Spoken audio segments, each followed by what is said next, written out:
Hi children, today we are going to learn Unit 4 supplementary lesson The Aged Mother. This is the folk tale of Japan, and in this story we learn about the affection of the mother and the son. First of all, we will see the author. Masho Basho is the author of this folk tale. He is one of the most famous poets in Japan. In Japan, many of his poems are seen on monuments and traditional sites.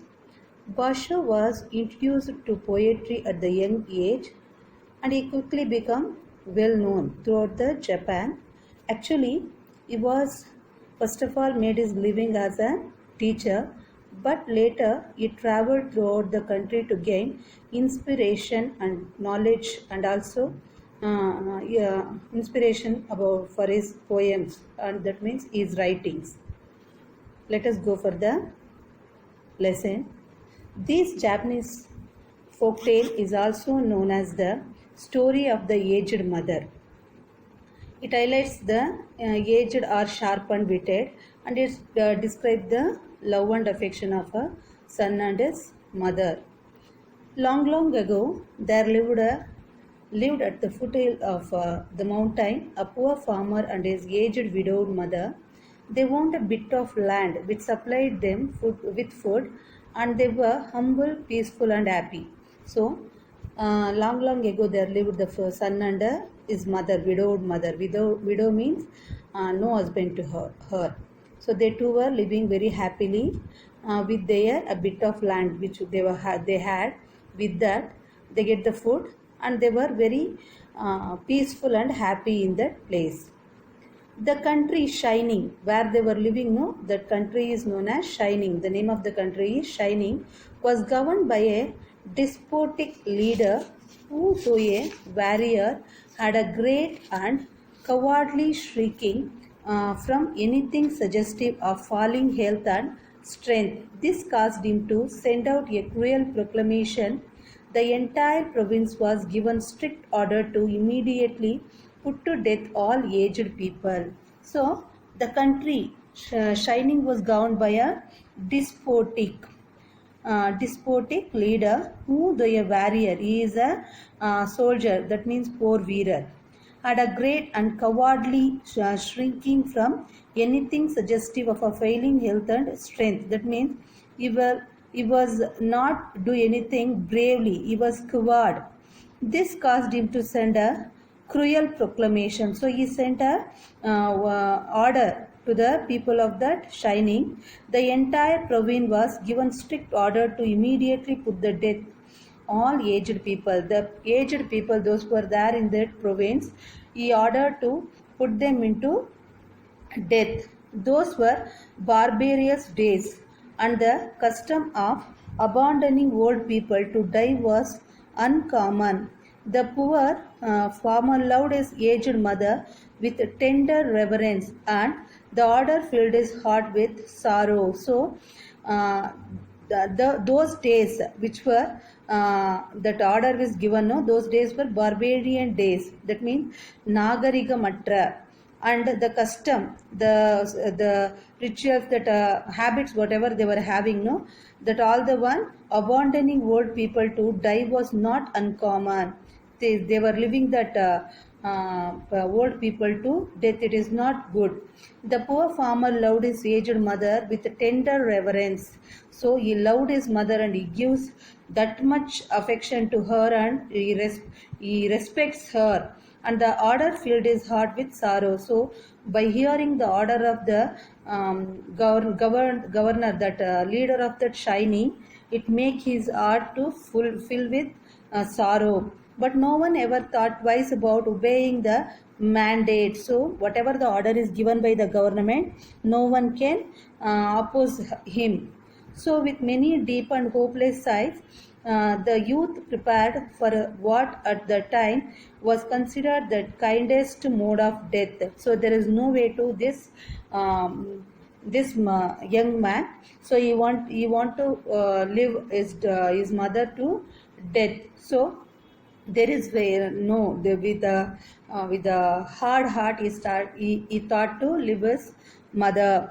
Just at sundown, when his day's work was ended, he took quantity of unwhitened rice, which was the principal food for the poor, and he cooked and dried it, and tied it in a square cloth, which he swung in a bundle around his neck, along with a gourd filled with cool, sweet water. So after his work completed on that day, so what he did means he takes some of the quantity of unwhitened rice, that is a brownish in color.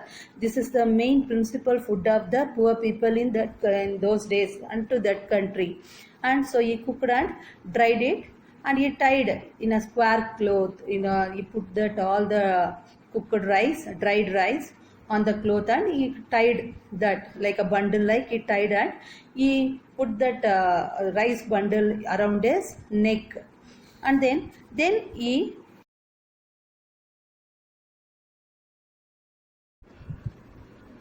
hung that bundle around his neck, and taken some gourd filled with cool sweet water. Gourd means the bottle, like something in the olden days the travelers were used. That one he filled with the cool and sweet water to his mother. Then he lifted his helpless old mother to in his back and started on his painful journey up the mountain. The road was long and steep. The narrow road was crossed and recrossed by many paths made by the hunters and woodcutters. When he started to move with a deep heart, with the hard heart, painful journey, he started his painful journey towards the mountain. The way was the long and steep, the narrow road.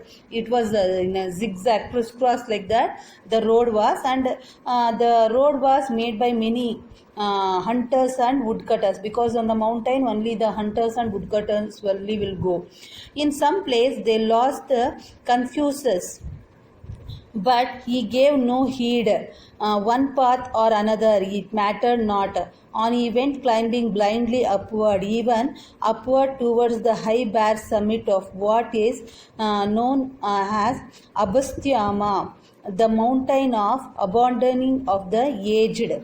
So he didn't think of those all the things, the steep road, whatever that is. He didn't think the road also very the dangerous, like it is very confusable like this, but he didn't bother about anything. He not give any heed to that path. So one path to another, it not matter to him when he was moving with a painful journey, painful heart. So he didn't bother about anything, whatever that is. So he move on. That means he was blindly, he was moving upwards to the mountain, and that place where you want to go, no, that place is known as Abasthyama. That means the mountain of abandoning of the aged, that the aged people were put into, that means they left there. No, the place is known as Abasthyama. The eyes of the old mother were not so dim, but that they noticed the restless hastening from one path to another. When the mother was moving with him, was taking on his back, no, at that time her eyes were not too dim, but she noticed the reckless hastening the path, everything she noticed, and her love heart grew anxious.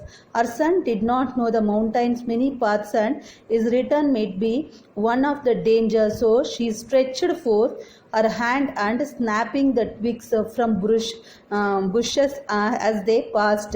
She quietly dropped a handful every few steps of the way, so that as they climbed, the narrow path behind them was dotted as frequent intervals with tiny piles of twigs.